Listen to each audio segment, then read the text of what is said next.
조인섭 변호사의 상담소.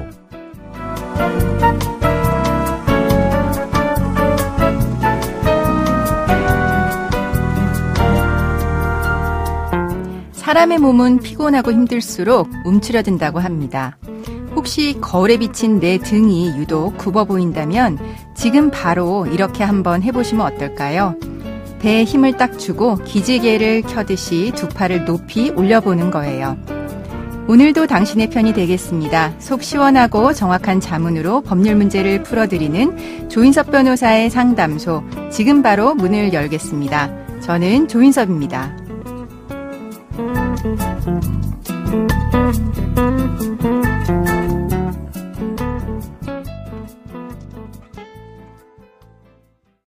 당신을 위한 로하우스 조담소 조윤용 변호사와 함께합니다. 안녕하세요. 안녕하세요. 법무법인 신세계로의 조윤용 변호사입니다. 오늘은 어떤 고민이 기다리고 있는지 먼저 사연부터 알아보겠습니다.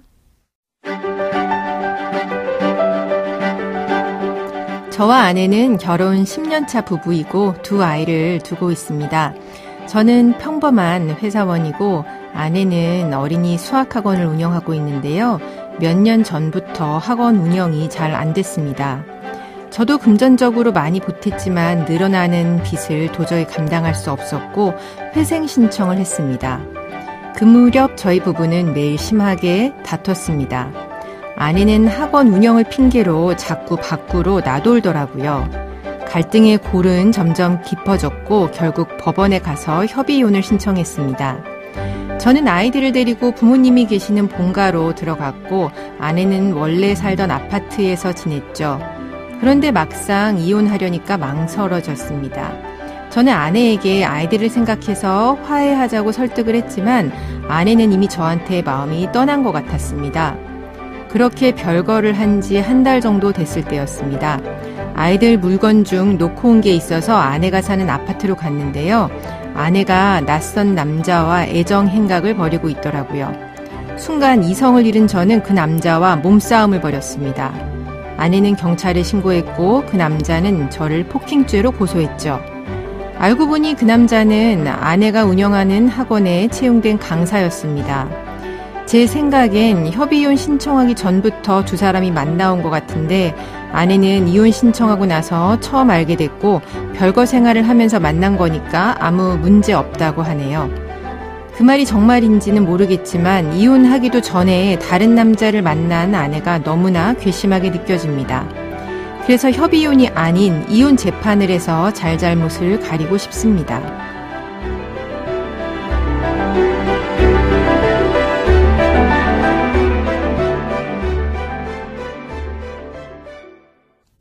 사연자분은 이미 법원에 협의이혼 신청을 한 상태입니다. 그런데 아내가 다른 남자를 만나고 있는 걸 알게 돼서 재판상 이혼을 하고 또 위자료도 받고 싶어 하시는 것 같은데요. 우선 협의이혼 중 재판이혼 신청하는 게 가능한지를 물으십니다. 가능할까요?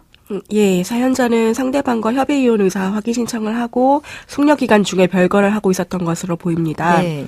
그런데 협의이혼 의사 확인 신청을 하였다고 하더라도 바로 이혼이 성립되는 것은 아니고 숙려기간 거친 이후에 부부의 이혼 의사를 최종적으로 확인한 후 이혼이 성립하게 됩니다. 네. 그래서 숙려기간은 혼인관계 유지 등에 관해서 진지하게 고민하고 혼인관계 회복을 위해 노력하는 시간을 가지는 의미이므로 숙려기간 중이라고 해서 혼인이 파탄되었다고 단정 지을 수는 없습니다. 네, 이 숙려기간이 보통 미성년 자녀가 없으면 1개월, 있으면 3개월이죠. 네, 그렇습니다. 네. 그래서 사연자는 협의이혼 신청한 것을 철회하고 가정을 유지하는 것으로 마음이 바뀌어서 화해를 시도하고 있는 상황이었는데 그런데 아직까지 그 숙려기간이 끝난 것도 아니고 협의이혼 의사 확인을 받은 것도 아니라서 상대방과의 혼인관계가 완전히 파탄이 된 것으로 보이지는 않고 어떤 부정행위를 이유로 이혼이나 위자료 신청을 할 수도 있을 것 같아 보입니다. 네, 그렇군요. 그러면 사실 두 분이 협의이혼 이야기가 오갔다면 재산분할이나 아이 관련해서도 어느 정도 이야기가 오갔을 것 같은데요. 이런 경우 그런 합의를 번복하고 재판상 이혼 청구하더라도 문제는 없는 거죠? 예, 협의이혼은 당사자 간의 합의가 완전히 이루어지고 또 법원에서 협의이혼 의사 확인 기일에 출석해서 확인을 다 받아야 되기 때문에 네. 그 과정이 다 완전히 이루어지지 못하고 협의 과정에서 결렬이 되면 그간 이루어졌던 내용을 번복하고 재판상 이혼 청구를 하여도 무방합니다. 네, 그러니까 협의 이혼할 때 이제 했던 합의는 협의 이혼을 전제로 한 합의이기 때문에 재판상 이혼 청구한다고 하더라도 꼭 그 합의가 이제 유효한 건 아니라는 이야기시네요. 그러면 아내가 거주하고 있던 아파트는 이제 원래 사연자분도 아이들과 함께 살던 집이었습니다. 그런데 아내는 상간남을 그 집에 들여서 애정 행각을 벌였는데요. 솔직히 이런 경우 좀 종종 있지 않습니까? 굉장히 이런 경우 분개를 하시는데 상간남을 주거 침입으로 처벌받게 할 수 있을까요? 예, 기존에는 이른바 상간자가 부부 중 불륜 상대방인 일방의 허락만 받고 집에 들어와서 부정행위를 한 경우에 그 부재 중인 다른 배우자의 추정적 의사에 반하는 출입, 예, 그 좀 어려운 말로 그런데 다른 배우자는 만약에 그 자리에 있었다면 상간자가 집에 들어와 자신의 배우자와 함께 있는 것을 허락하였을 리가 없을 테니까, 그렇죠. 예, 집 거주자의 의사에 반하는 출입이라고 보고 그 주거 침입죄의 성립을 인정해 왔습니다. 예, 그런데 재작년에 대법원에서 거주자의 승낙을 받아 통상적인 방법으로 집에 들어가는 것은 침입행위에 해당하지 않는다라고 하면서 상간자의 주거침입죄를 무죄로 판단을 하면서 판례 변경이 있었습니다.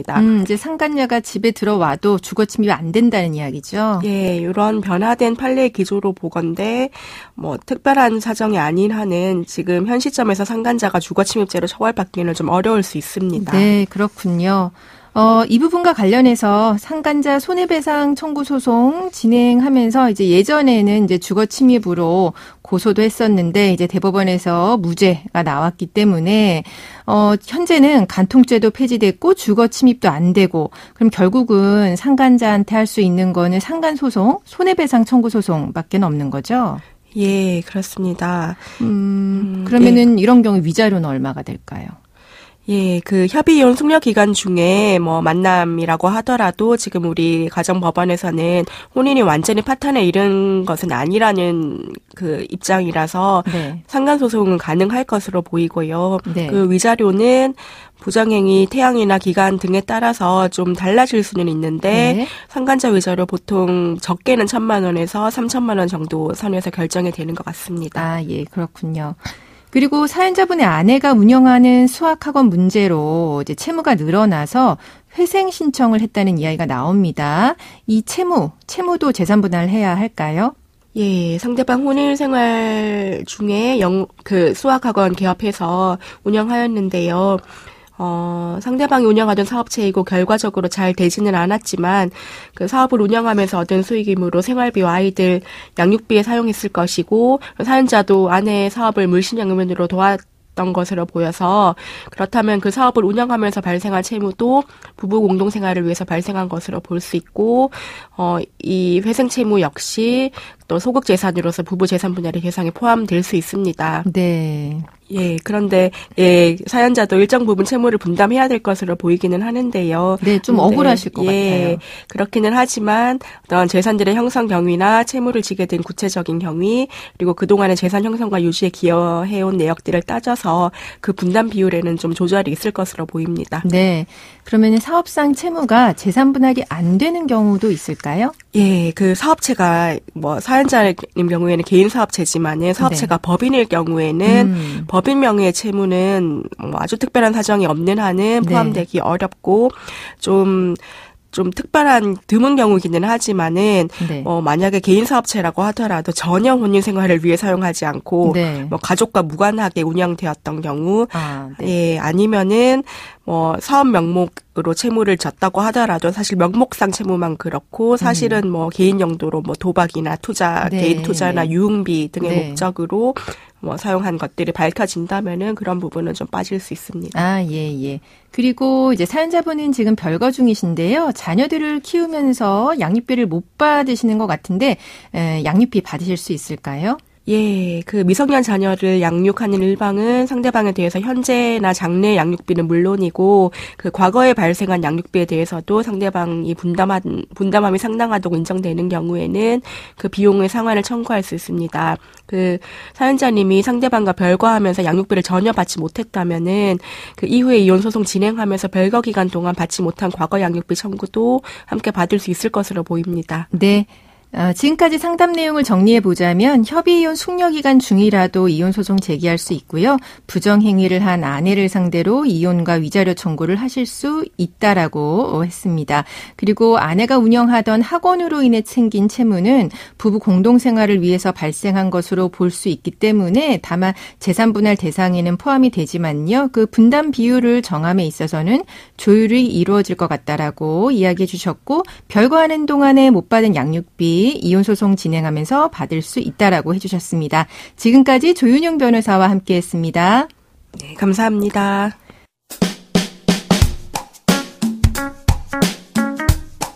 알아두면 쓸데있는 법률 이야기 알쓸법 시간입니다. 지난 17일 정부 행정 전산망이 멈춘 일이 있었죠. 정부 온라인 민원 서비스인 정부24마저 중지되면서 대한민국의 모든 민원 서비스가 모두 먹통이 됐습니다. 이로 인해 화장터에 제출할 고인이 된 가족의 주민등록 초본을 발급받을 수 없어서 유족들이 난감해했고 전세자금 대출을 위해서 전입신고를 하지 못한 세입자는 행정복지센터를 수차례 방문해야만 하는 등 피해를 본 국민이 상당수였는데요. 행정전산망 마비 사태로 손해배상을 받으려면 어떻게 해야 할까요?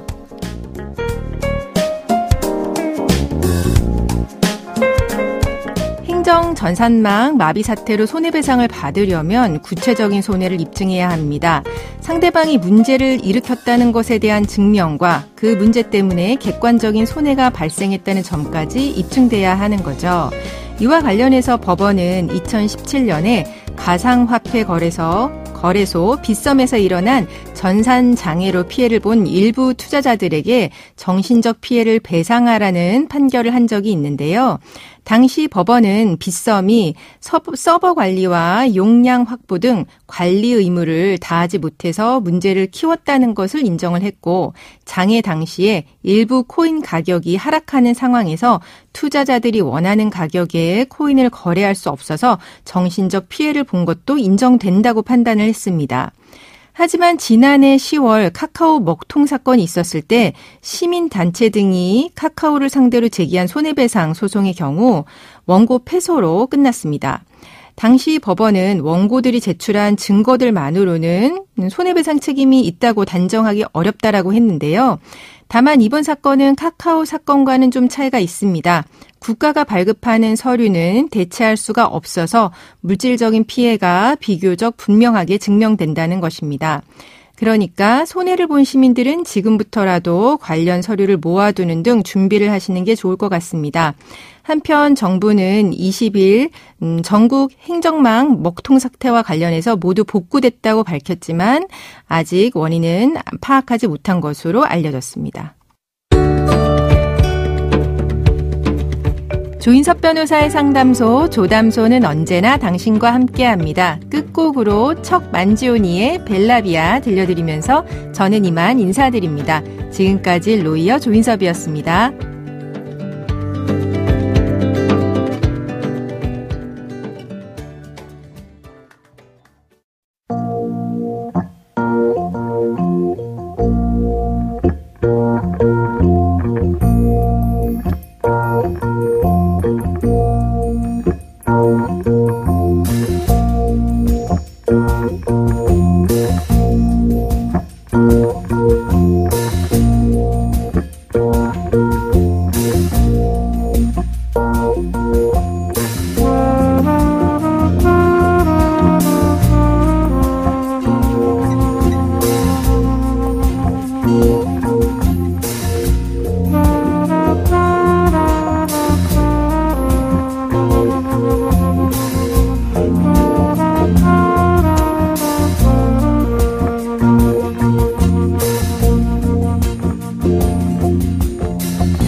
네.